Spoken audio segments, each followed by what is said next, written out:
Okay, hello everyone.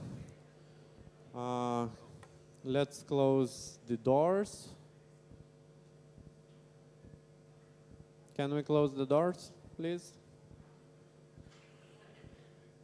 Okay, let's start 1 minute late, a little bit. So for today, I will be hosting this hall, and I am Leonard. And please welcome Artem.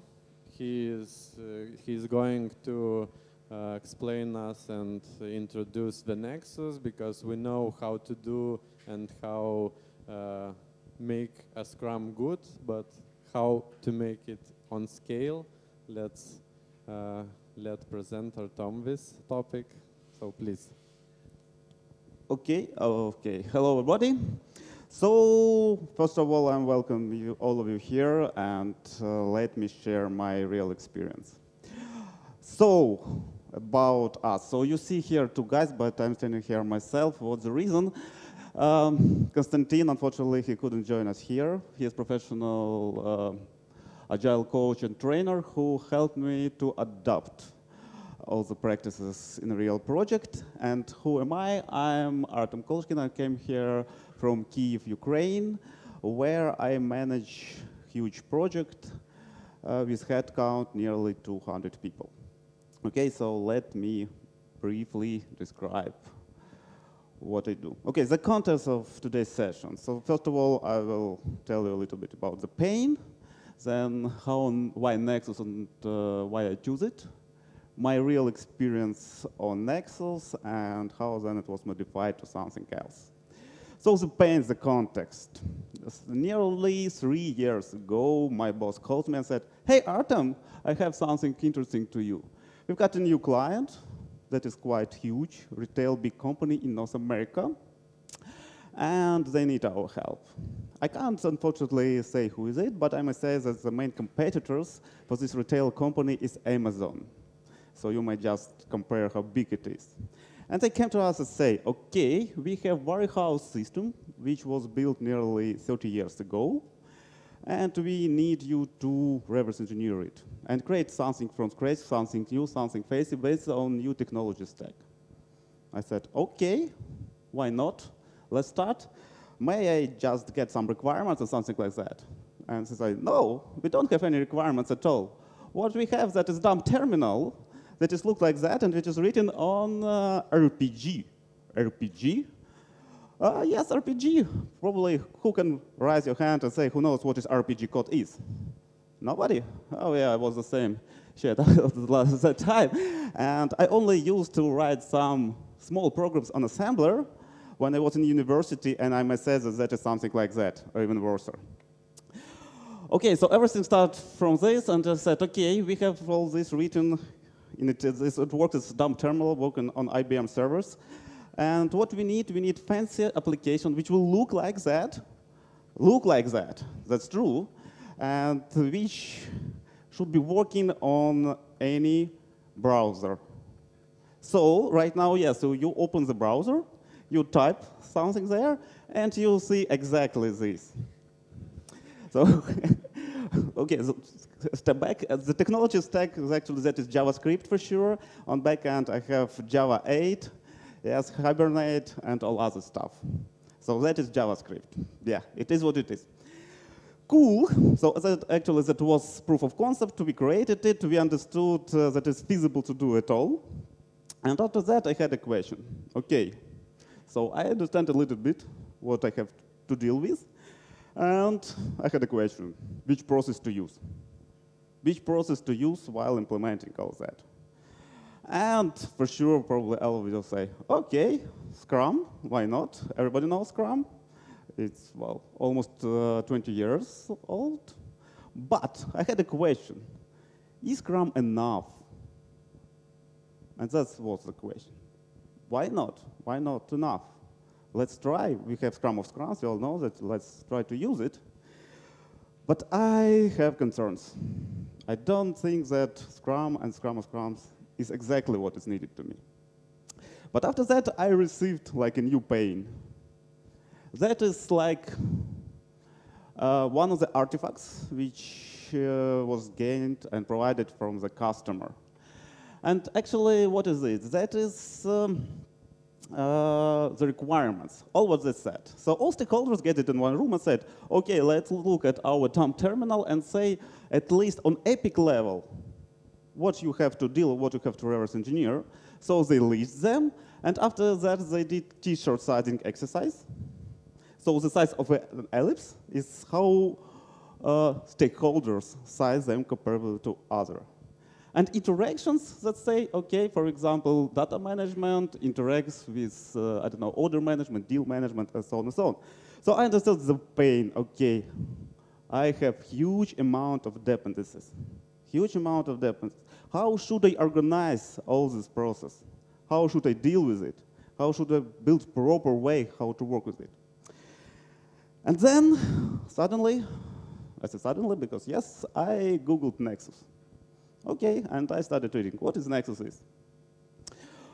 So here's actually the definition. What I liked, firstly, when I look at it. It is created by Ken Schwaber, okay? That's the same guy who created the Scrum. Good, why not? So it means that almost all practices should be at least the same, that's good. It also has a Nexus guide, something like a Scrum guide. 9 pages, 11 pages, that's cool. So it's possible to read in 30 minutes and probably understand what is the main difference, if you're aware of it. And the main thing, what was the most interesting to me, because it said, okay, we are focusing on dependencies. I have dependencies, and Nexus said directly. Nexus framework is framework for dealing with dependencies. Good. After that, I Googled the picture, this official picture of Nexus. Looks very similar to Scrum. I looked in the details, okay, I see backlog, planning, okay. Very cool. And what is it, Nexus? Just briefly. So Nexus is just an exoskeleton of the scaled Scrum, as said Ken Schwaber. So that is the same Scrum, but just with additional practices. So you have to be aware of Scrum, just understand new main practices, and here you are. And the main thing which says that Nexus not building multiple Scrum teams, but it builds the real Scrum, multiple team Scrum. That's the main difference. Almost the same wording, but totally different meaning. So let me explain you in details a little bit, because I think all of you probably familiar. What's the main difference? So we have the same product backlog. Backlog for the product, one backlog for whole product. Then you have sprint backlogs. Each team inside the whole process use their own sprint backlog. After that, they just gather together and share the result. All sprints starting at the same period of time, and it's like Nexus sprint backlog creates Nexus sprint backlogs, and start working on them during the period of time. In my reality, sprint duration is 1 week. So I am working 3 years with the sprints with duration of 1 week, and it works. After that, well, during this sprint, we have daily scrums for each team. After that, we gather all together and share the results. The same for retrospective. And the most important thing is that we have same sprint review meeting. So all teams which are in my team, we figure out the way how we should integrate all together at the same period of time and present to the customer what we did for the last sprint. And the main thing, actually, which helps to work all this process, that is Nexus integration team, which I will be talking a little bit later. So that is briefly. And experience. In this small talk, I will focus on dependencies, integration team, and technical excellence. Actually, there's the main drivers, based on my experience, which you should be aware of. So dependencies. That's how a team look like. So this is a huge project. As I said, it's almost 200 people. It is located in 4 cities. That is Kyiv, Kharkiv, Lviv, and in North America city. In each location, we have dedicated Scrum teams. We just decided to call them by soccer, football clubs. So we have teams in Kyiv, in Kharkiv, and we allocate each component, each circle to each team. Very simple. So just one team per one component, and they're working together on 1 week duration. How they're dealing, actually, how to work with these dependencies. So at the beginning, we had such sessions. That is the main practice of Nexus. So you gather together, you start looking at your user stories, you try to figure out what dependencies you have. And the silver bullet is just, when you understand that something is dependent on something, you just put arrows. And if you see that it's impossible to deliver something within this sprint, just put it in the next sprint, put it in the next sprint. Just plan ahead what you have to do and plan it accordingly to 1 + 1 + 2 + 3 sprints ahead. How it looks in reality? We use Jira. Actually, Jira has all its capabilities. You see it's like sprint 84 right now, that is sprint 113. But how it works? Like the open sprint, and when we have something which have to be thrown or done in next and next, we just put in next sprint. How we manage? Again, nothing special. Jira out of the box has it. So you have the linkage box where you just, sorry, bad quality, but in any case, with help of main capabilities, you just link what has some relation or what is blocked, what you can't do when you, what stops you really to produce value. Very simple. So after the sprint planning, which has happened as it is, as I just shown, we have another level of planning. That is roadmap planning, that is milestone planning. So how that circles move to a roadmap, how we plan it. So after some time, we just created such roadmap. Here we have all our teams. That is the time scale. All these rectangles, that are components which we show over there on the ellipses. And that's how we track. So each team concentrating on each specific component, and it delivered on a period of time. Right now, we are almost here. I have much more gray circles, and that's good. It shows me that we are on track, that we are successful. So I'm 100% sure that we will complete almost all development, not in 2013, but probably in early 2018. A lot of people ask me, okay, Artem, how will you do this? What techniques you use while you're planning? And based on my mood, I'm asking, well, surely sometimes I use some significant calculations. I'm talking to his stakeholders. I'm doing this or that, and it's very complex. Sometimes, I just pick in something from my mind and say, okay, for example, this team, you will be working on next component and next component, based on some gut feeling which I have after 2 years of working with these teams. And the truth actually is that real truth is something between. So you have to be smart, you have to work with people, because people prepare creating your software, create the value. So you work with teams, you understand them, you help them to remove obstacles, and they produce value. Good, next, the Nexus integration team. The main focus after the dependencies, working of dependencies, that is integration team. Integration team is a team which is like in a circle over there. And what is like the main idea of Scrum, just a single Scrum? What should be the result of Scrum? Sorry?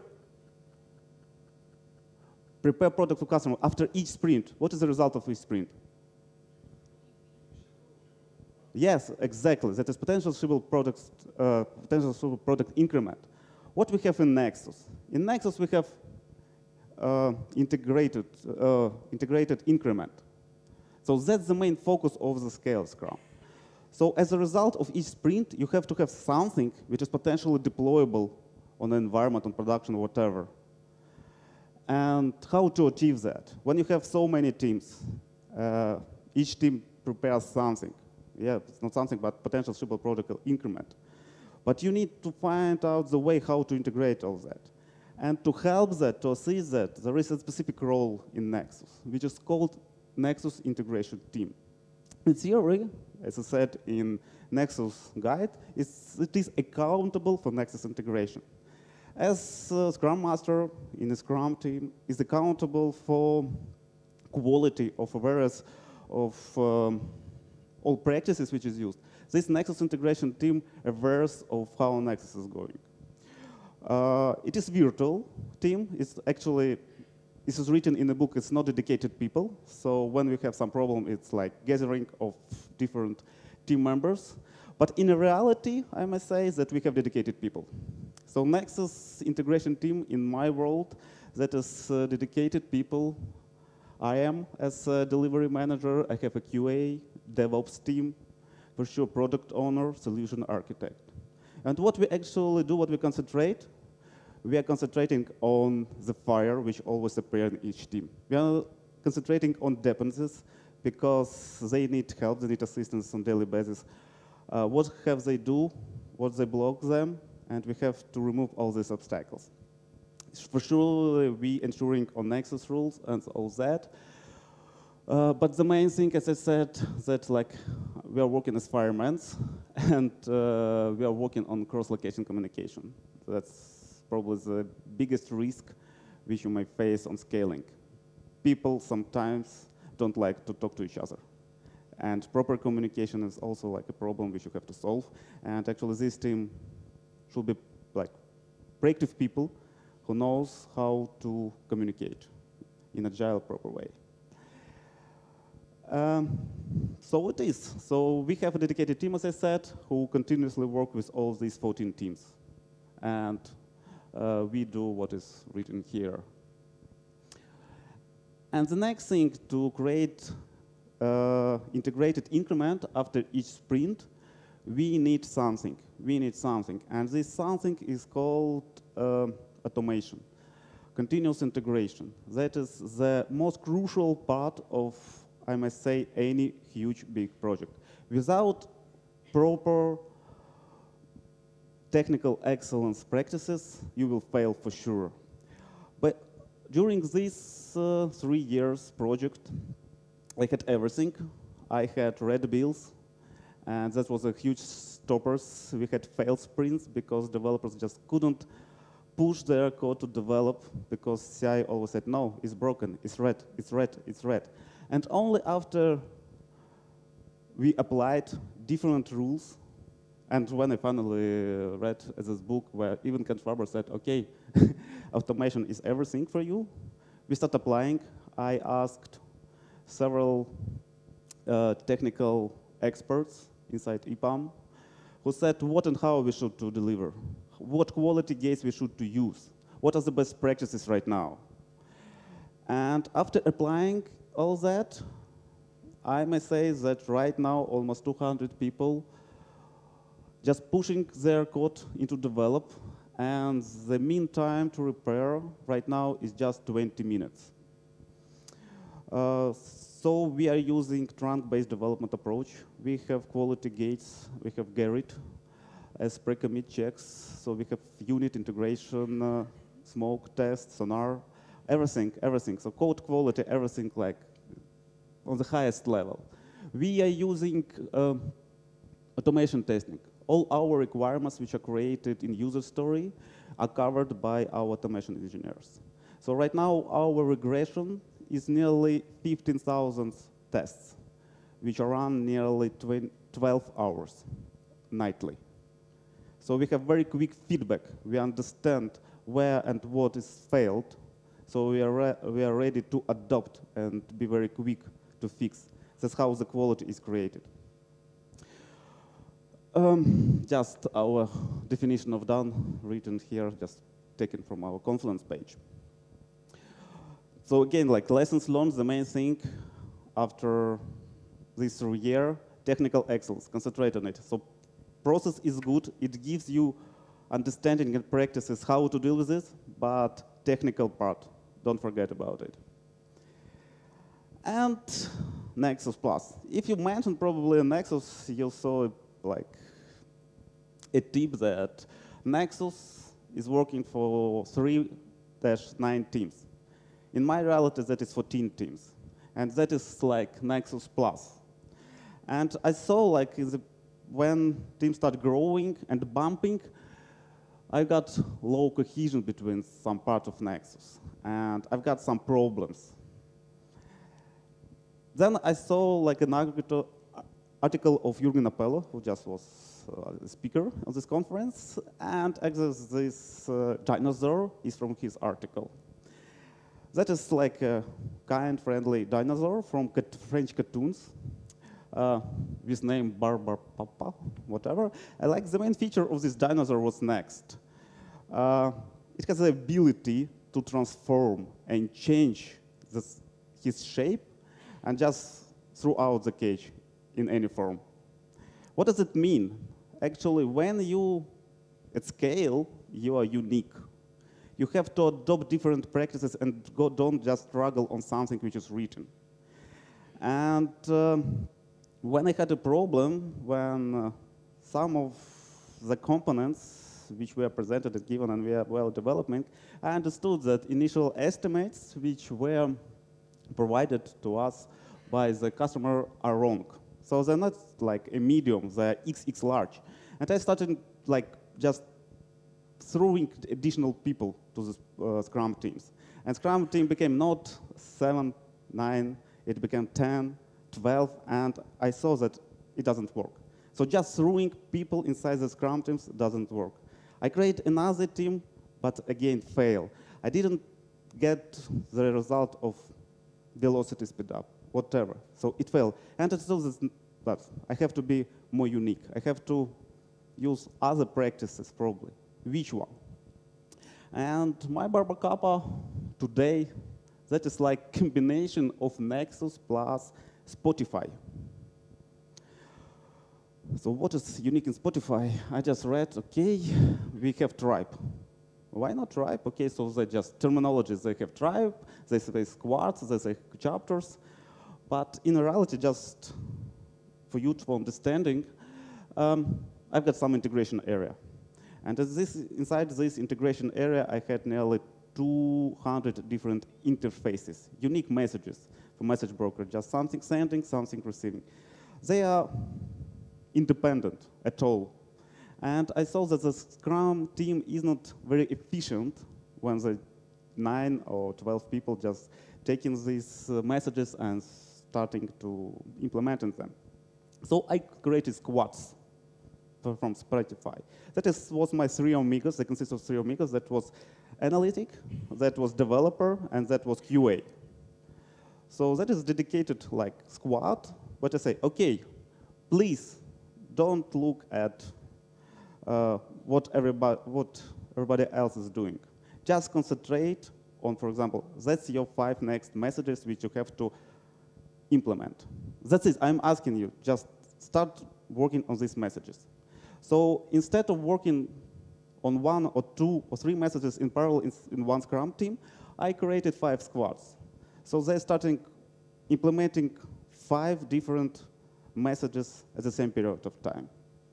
So I just transform the scale, transform the vision, I would say. The same is for APO area, but that is like some calculation is just. But scale it works. So 9 multiplied on 3, that is 27, and there are 15 plus additional people. So that's my unique scale, how it works. And the main lessons learned, as I said, when you have something which scales and you see that something goes wrong, don't be scary. No, be scary, but don't struggle on some practices which you read in book. Try to be unique. Try to be like this Barbar Papa. Try to transform it, find the way. And actually, that's it. And you know what I love the most, and actually what probably Scrum and Nexus does.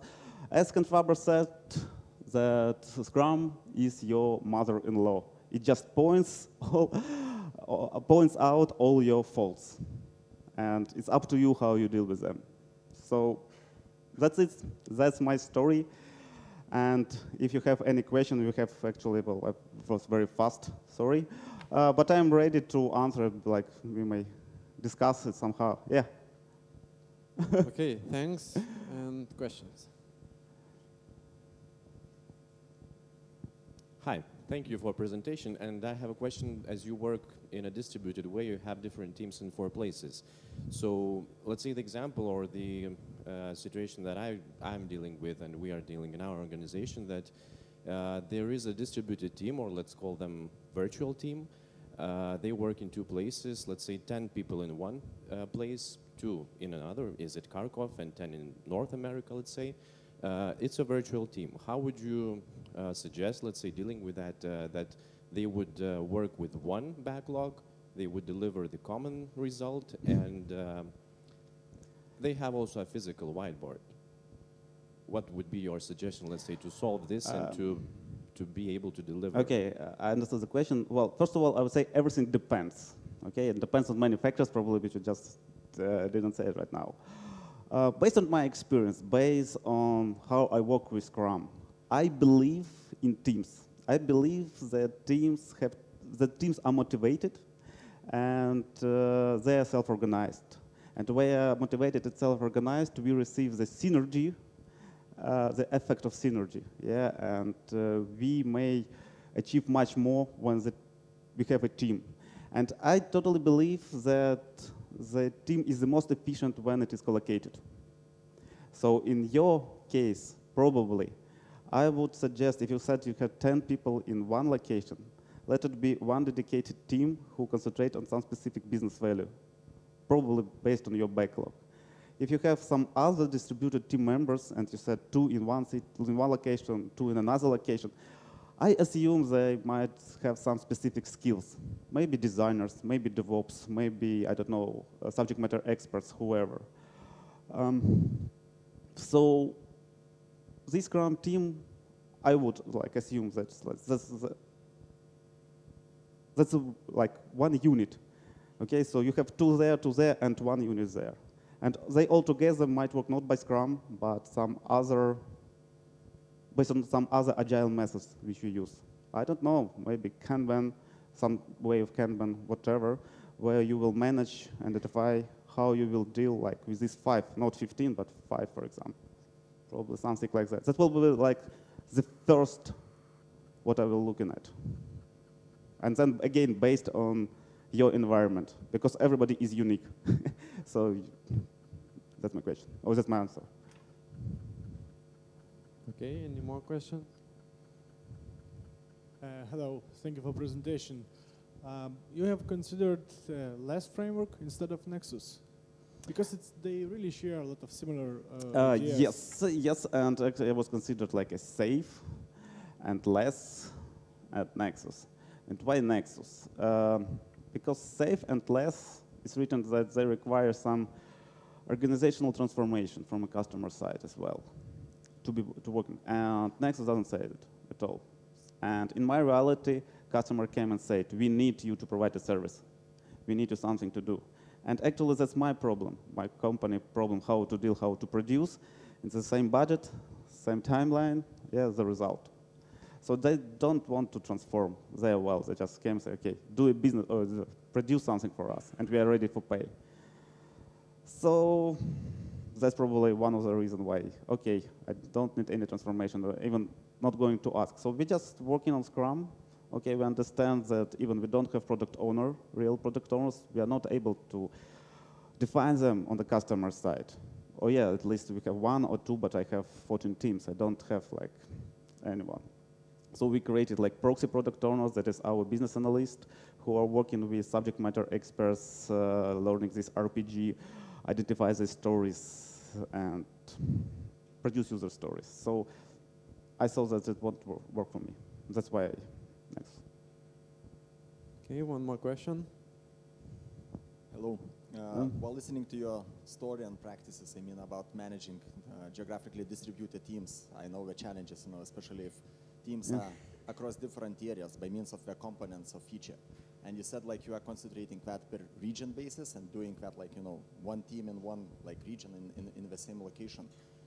Given that this project is quite big, is there a danger, or have you experienced that maybe you're also creating like siloed approach for those different teams or component teams, losing the overall understanding of the final product you are developing, given maybe we are becoming a bit disconnected because maybe only Nexus integration team members know everything, and others are maybe already like, you know, okay. Even Nexus integration team doesn't know everything, I would say. And actually, yes, so I said, well, each team, that's like the problem, that's another side. Yeah, so the team concentrating on the component is delivered. And probably that's good, they're concentrating, they're delivering it. And yes, they don't understand the whole product. And actually, yes, it is what it is, so I'm dealing with it, I'm okay with it. So I understand that the team knows some specific area. I mean, from business perspective, business logic perspective. From technical perspective, as I said, everything is almost the same. So we have JavaScript, we have Java, we have Hibernate, and actually Java developer knows how to deal with any packages so in the nearest team. But yes, that's the problem, and it just, I do nothing with it. So team completes their component to be almost at the end. So the team is expert in 3 or 4 components which they are delivered. So right now we are planning the ramp down, and yes, I plan just to leave like an experts of people and just like create something which will help to go to sustainment production. Yeah. Okay, thanks. Any more questions? No. Yes, there's one. Thanks for presentation. Please tell us how you have decided that 1 week sprint is actually enough. Why not 2 week sprint? No, 1 week sprint, yeah. I know that. An additional point, what time, how much time Scrum ceremonies take? Okay, I got the question. Okay, the answer, 1 week sprint.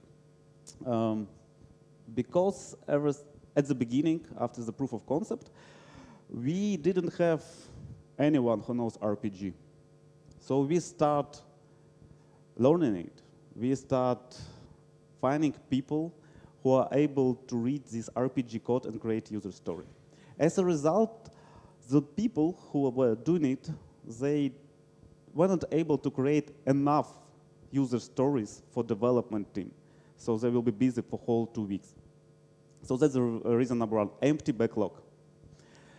While we were dealing with it, we see like the other side, the pros of this. So we were doing sprint review sessions with the customer, and customers was excited to see each week the result. So we were very transparent to them. We always show some small increments, and they were excited. And actually, after 3 or 4 months, we used to work in 1 week sprint.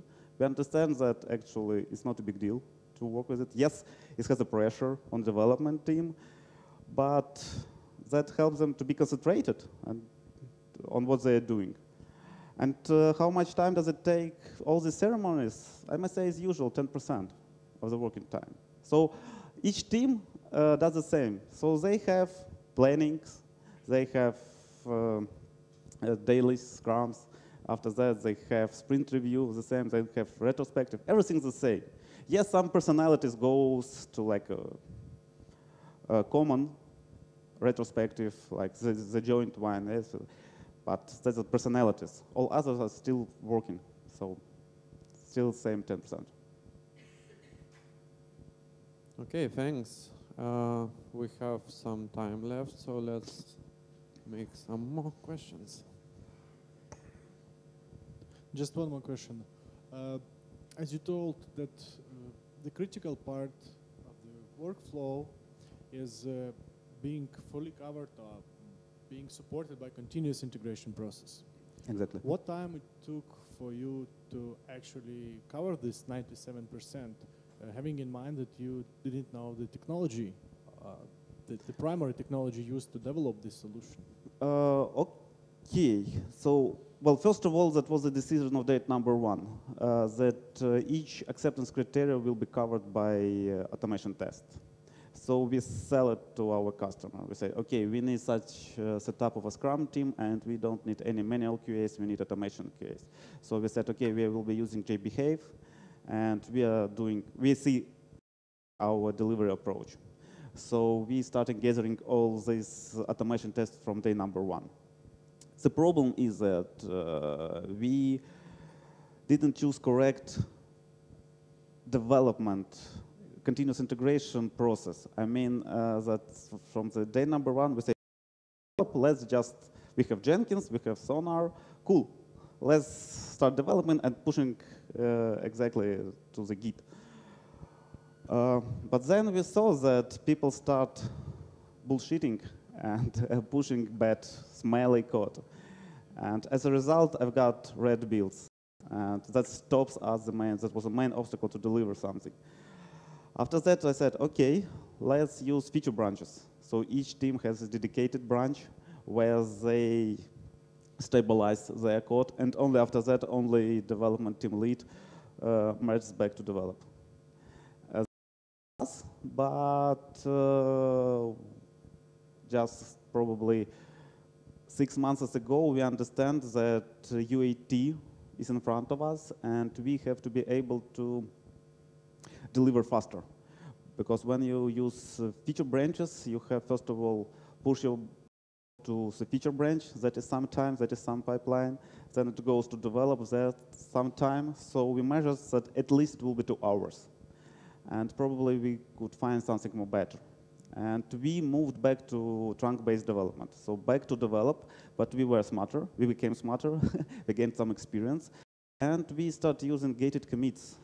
So it means when developer push something, like the gates start verifying its code. And if it smells, if it doesn't like go through these quality gates, it just push back. Go away, identify your problem, fix them, and after that, push your code to develop. As a result, right now, all these gates takes only 20 minutes. So you push, go, drink coffee, after that you see the result. Is it good or bad? So QAs start working with the latest version of the code and test the whole, not only on team branch, but the whole product. Fastest feedback probably is possible.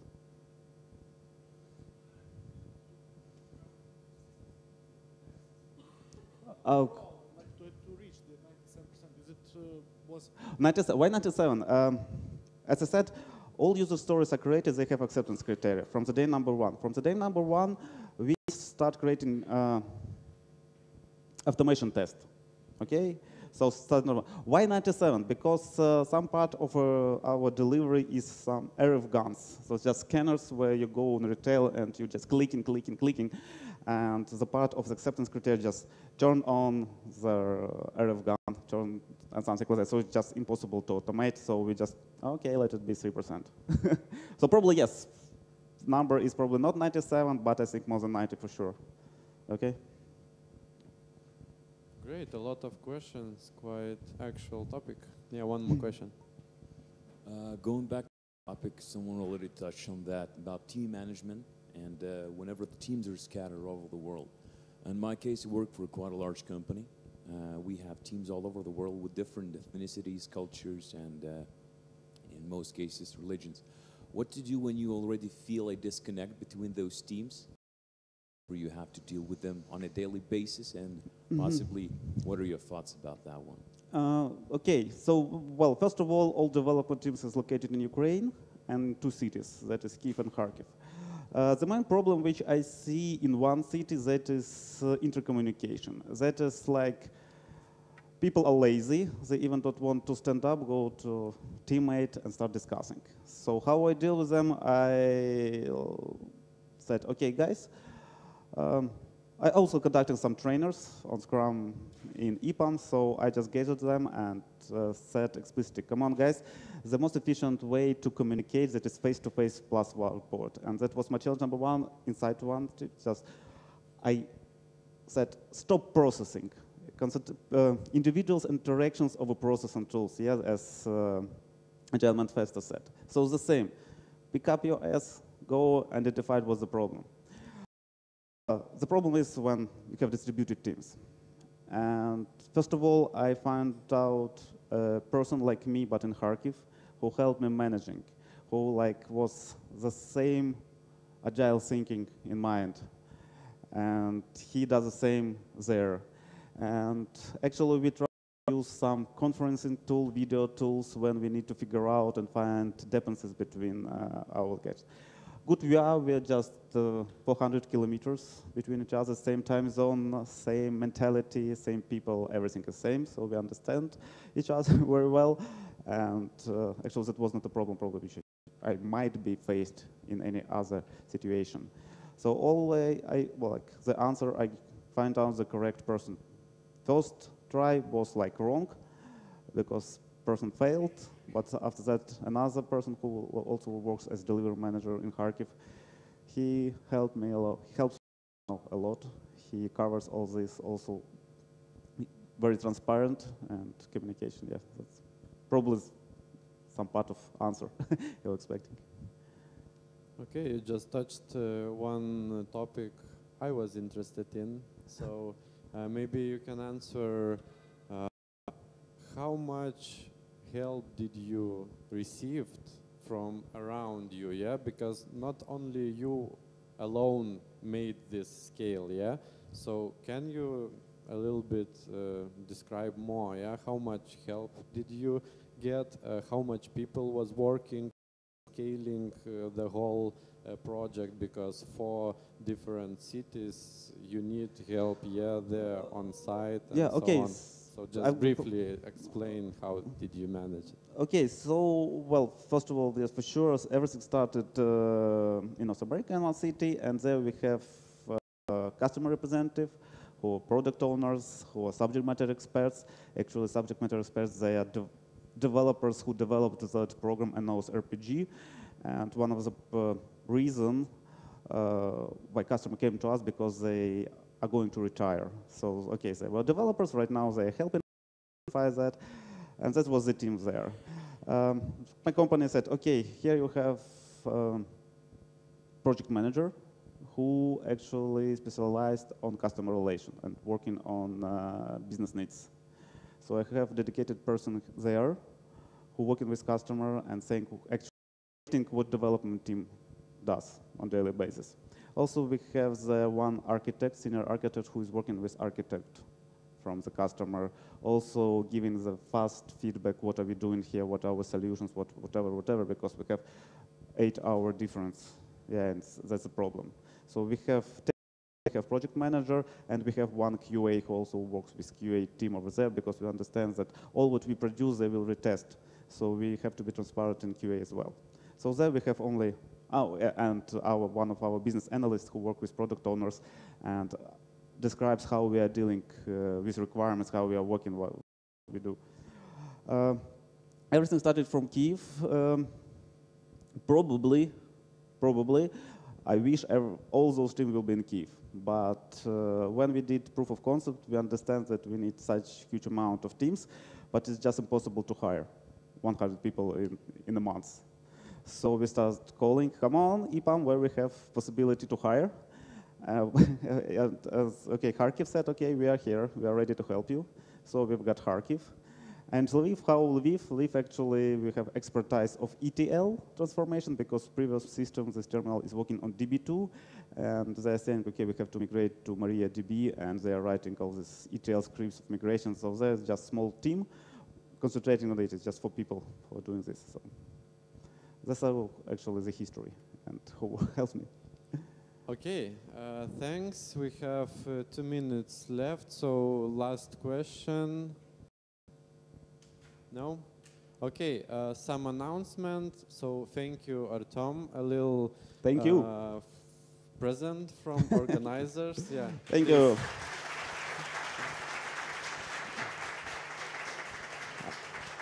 Okay, now we will have a lunch and do